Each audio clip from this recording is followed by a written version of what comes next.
On behalf of the 295 cities, towns, and villages members of the MML, thank you for joining us today. This morning, we want to recognize the critical services that municipal government provides to all of our citizens.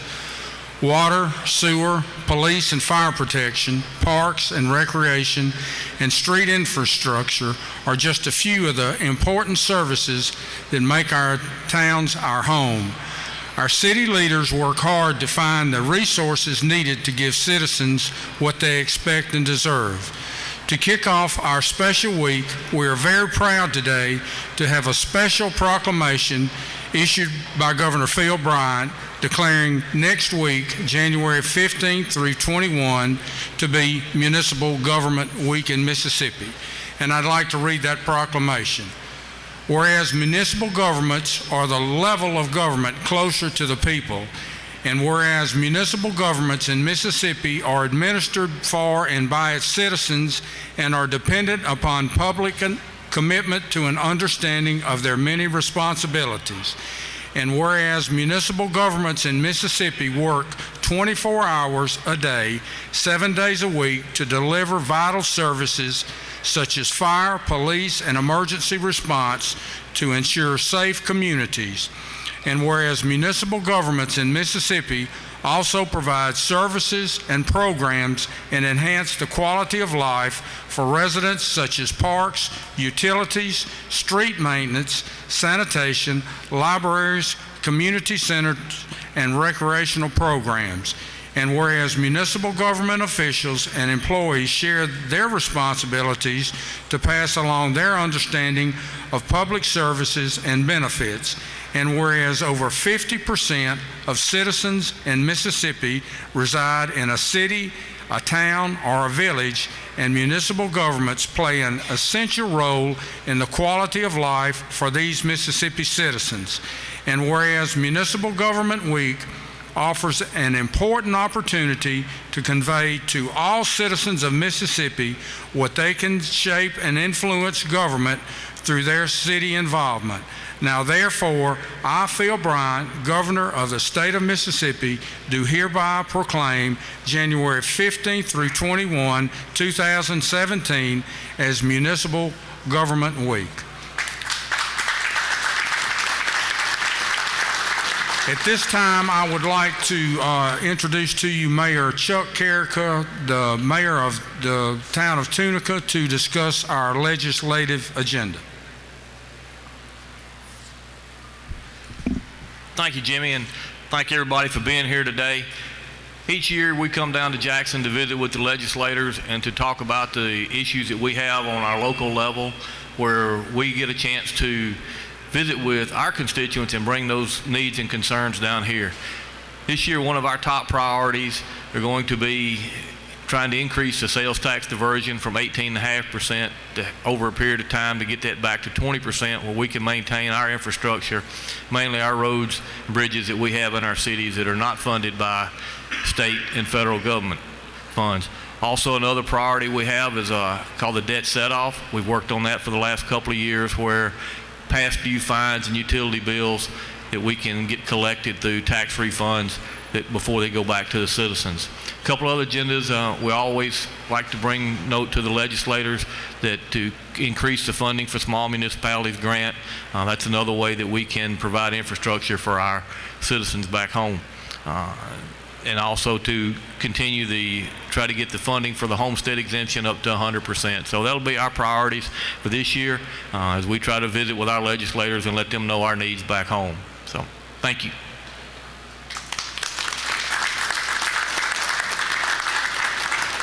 This time I'd like to introduce to you our executive director who does a great job for our league, Sherry Vise.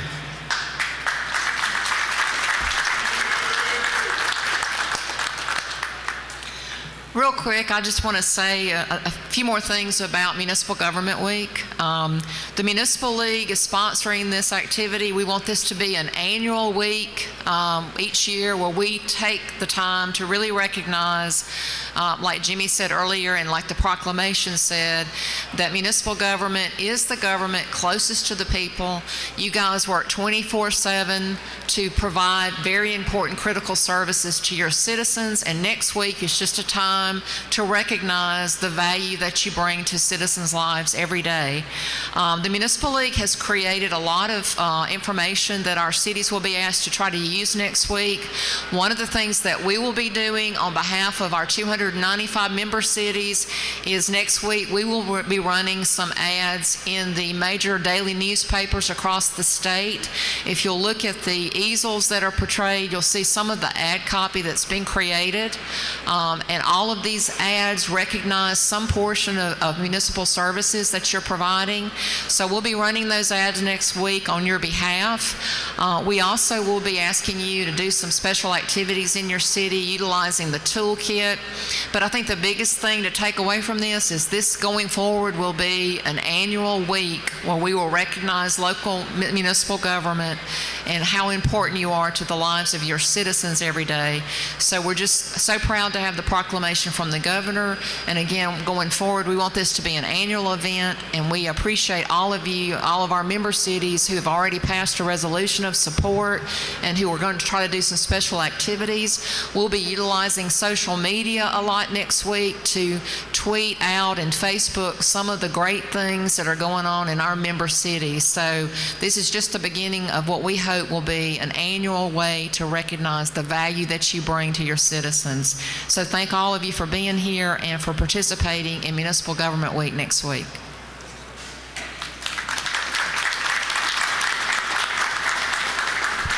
This time, we'd like to thank the legislature for what they do for us, but we have a couple of special presentations for the chairman of our local municipalities committee, Representative Randy Rushing and Senator J.P. Wyman. They're the chairman of our committees, and they work really hard on our behalf. So we have a really nice map of our great state. So, Representative, thank you so much for what you do. Appreciate it. Thank you.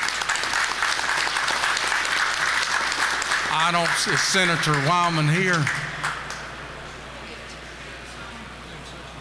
Okay, I don't see him, but on behalf of all of these great officials that are here, they do such a great job for all of our citizens. We'd just like to thank each of you for coming today, and that concludes this press conference. Thank you very much.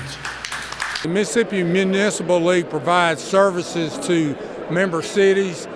Primarily, it provides educational opportunities for all of our cities, whether it's large or small. And of course, this function here is a midwinter conference, and we're here to learn more about government, whether you're a new or an old official. And then, of course, this is a lobbying effort for us to approach the legislature on needs of our cities. And then it provides other type of assistance to cities during the course of a year. A great organization. Our number one issue is to be able to get more funding for our cities and counties to do infrastructure, water, sewer improvements at the local level. And the way we're going about that is we're asking for an increase in the amount of sales tax that's diverted back to cities and towns. All sales tax collected at the city level is sent to the Department of Revenue, and then they send 18.5% back to the city where it was collected. We're asking for an increase in that diversion. Well over 70% of sales tax collected by DOR that funds the general fund is collected in a city or town. So we're just asking for more of that to be sent back and that it would be used for infrastructure improvements, water, sewer, and street paving. How important is that in terms of economic development and creating jobs in municipalities across Mississippi? It is a huge issue because any economic development professional will tell you that if a company is looking at either locating or expanding in a municipality, they want that municipality to have good water, sewer, street infrastructure before they'll even consider it. So it's not something that you can say, well, we'll make these improvements.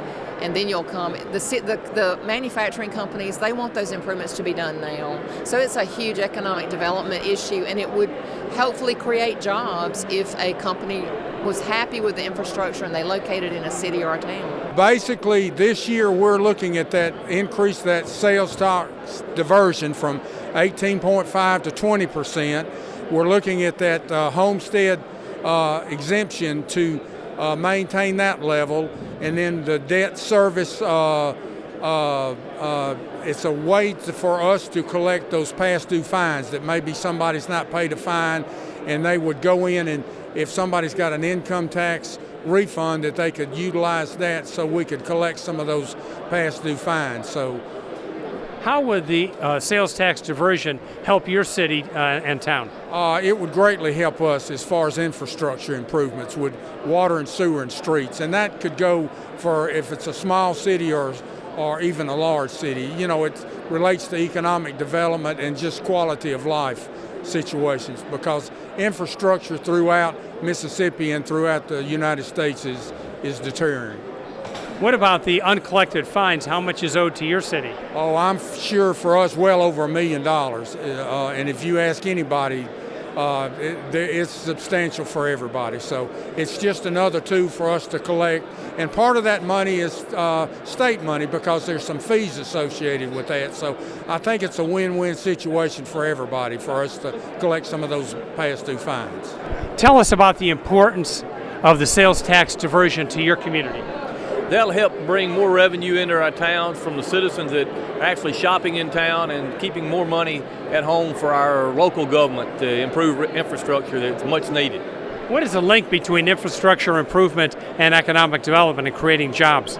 That's the key thing. To get somebody to come in and invest in your town, you got to have the infrastructure. You got to have great roadways, great utilities to get a nice company to come in and make an investment and be part of your community. And that's what we've got to have in all of our small towns. What is the condition of your infrastructure in your area? Our roads are in poor condition pretty much throughout our county, and we're looking to improve that drastically with the sales tax diversion. Our infrastructure with potholes and streets and things. Of course, I've been real fortunate and been blessed with getting my streets paved and in good shape. But there's a lot of these towns that we don't have the money. We used to have 21.5% sales tax. They reduced it down to 18.5%, and now we're trying to get it back up where we can use some of that money to improve our streets and our parks and things like that in our town. It would mean everything. All municipalities are struggling with the same issue, and that's infrastructure, streets and sewer.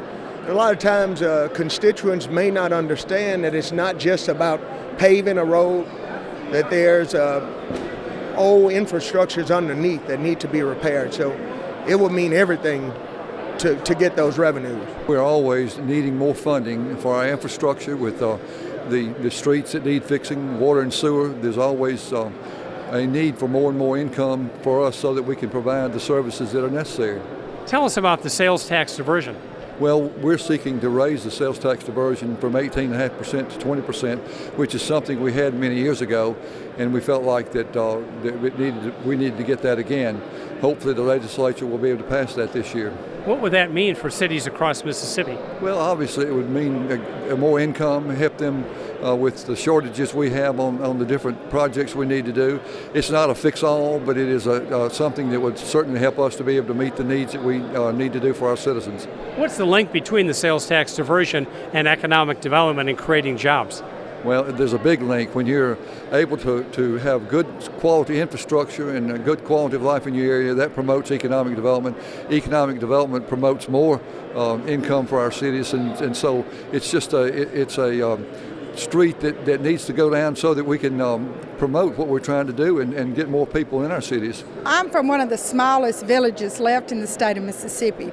Any money that we get, even if it's as little as $500 a year, is that much more that we can use to take care of all of our little issues that we have in our towns. I know a lot of them down here thinks that 1.5% won't make a difference, but it does. Especially in small towns where we pinch every penny and make it squeal twice before we spend it. What would it mean for your town and your residents? Just a little more money to pay the light bill, keep up our streets, do the wastewater, everything that we have to do on a day-to-day basis. It's probably not going to make a lot of financial difference because our sales tax is so small, but like I said, $10 is $10 to us, and we can stretch it a long ways. The sales tax diversion bill, if we can get legislation like that passed, would greatly help small towns who have limited revenue from their local sales tax to fund infrastructure projects like roads and other infrastructure that is aging, like the facilities as well.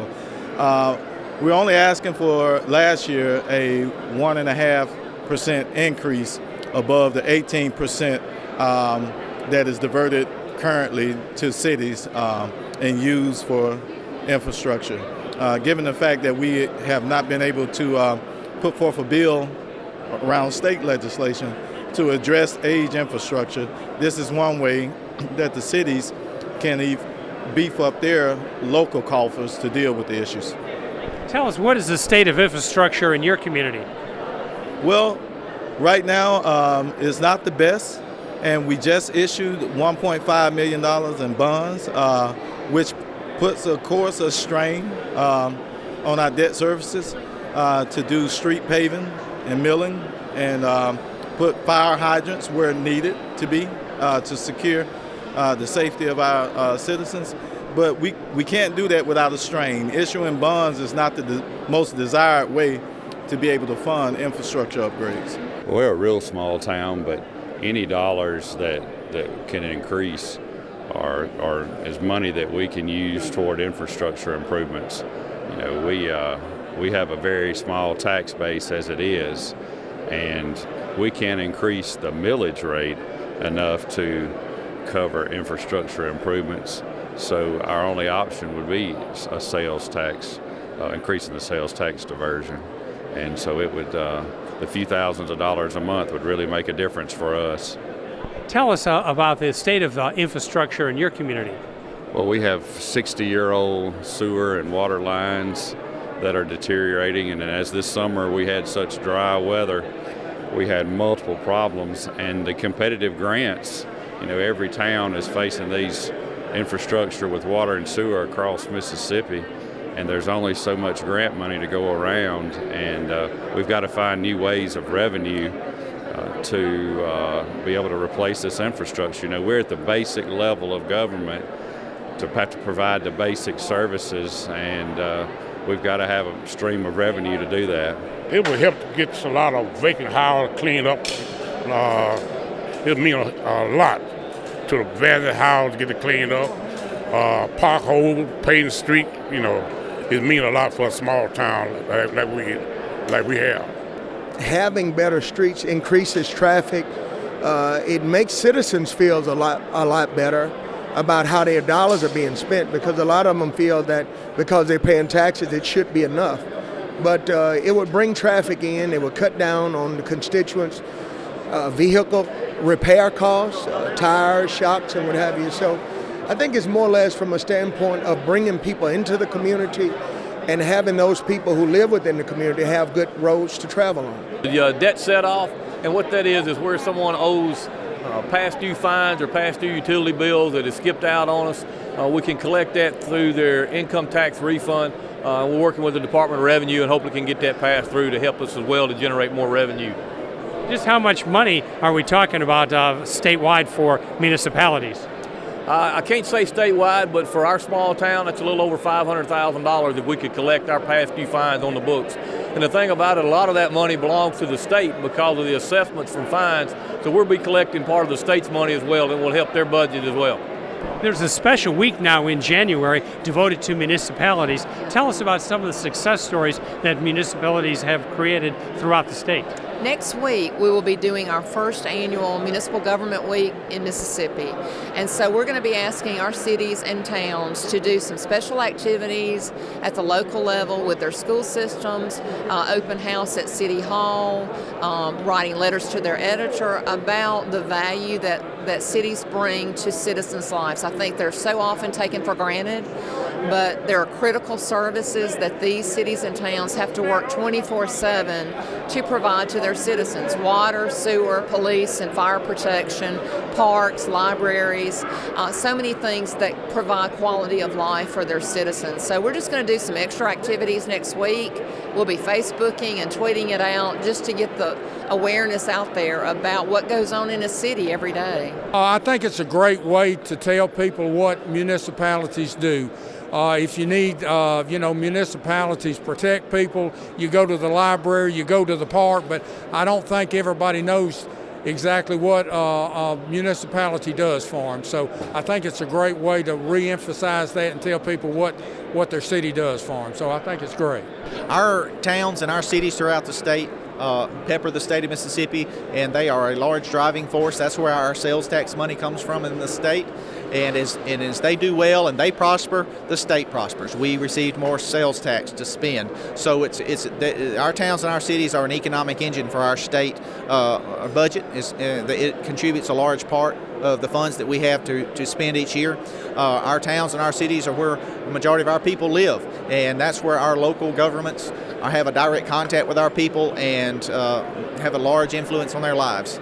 What about the sales tax diversion? How important is that for municipalities? It certainly is a large key to their budgets. Sales tax diversion that they already receive is a large part of our town's budgets and revenues. So certainly any kind of increase we could get into that diversion would assist our towns and our cities and their infrastructures and help provide a better community for our citizens. If people have questions like more information about the Mississippi Municipal League, what should they do? They can call our office at 601-353-5854, or they can visit our website at mmlonline.com.